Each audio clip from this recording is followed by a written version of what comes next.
My role in the ministry, how I really got into the ministry, is people start asking me to have something to say. Or they would say, we want you to represent us today. So, and then somebody would say, you're going to be a preacher. And I still was not that concerned about being a preacher. Towards the end of my father's ministry is when he made me an evangelist. I tell people, I'm the last woman in the church that became an evangelist. But my experiences go beyond that. Even in the loss of my husband, how to deal with that, and the word that God gave me to make me to know that I had to trust Him, not making me any promises, but just making me to know. So it's different crises that came in my life that it was just about me and God. So it's those things. And I like to tell the story too, as you just said, about Abraham, Isaac, and Jacob. By the time God said, I am the God of, there are many experiences that He just didn't say it because of who their father. It was after many experiences that they had.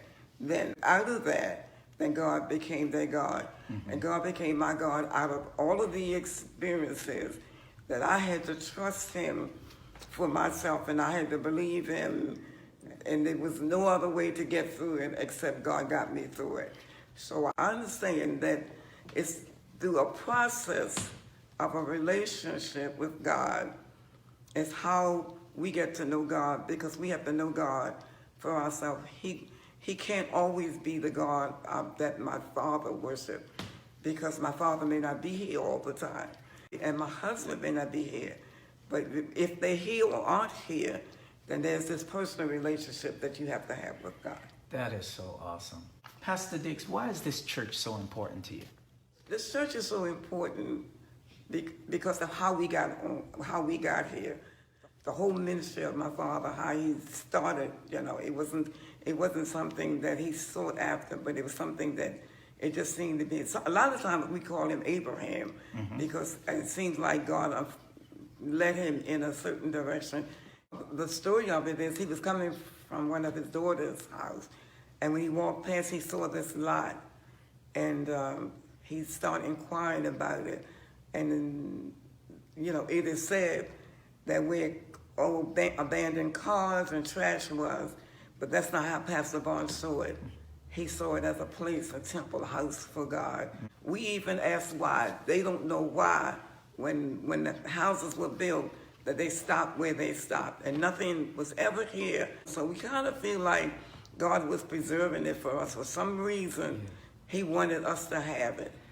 The architect said to me one day, he said, your church is on a hill. I don't care how you get here, whichever direction you come, you got to come up a hill. So that means that you're sitting on a hill. What is your favorite church tradition or activity, and why? What I favor most about St. Paul is the teaching that we got, and his method of teaching. We were always encouraged to ask questions, and then if it was a question he couldn't answer, then he would get the answer. And then sometimes he would say to us, I'm going to answer this way, and if I find out this is not the right answer, then I'm going to come back, I'm going to let you know. So, and then the singing, the way, the traditional hymns, and it's something that we work to hold on to now, is the hymns. I was the superintendent of the Sunday school for many, many years, but watching, it seemed like God had His hand on that. We saw our Sunday school as a real school, and we tried to meet the needs of our kids. Some of our kids came from homes where they were disadvantaged. We struggled, to fulfill some of those needs, not only thinking about their life now, but in years to come, if we could, if we in some kind of way could impact their lives, to make a change, to live a different life. So we took Sunday school seriously. Mm-hmm. We really did. Mm-hmm. And we took working for our kids very seriously. Yeah.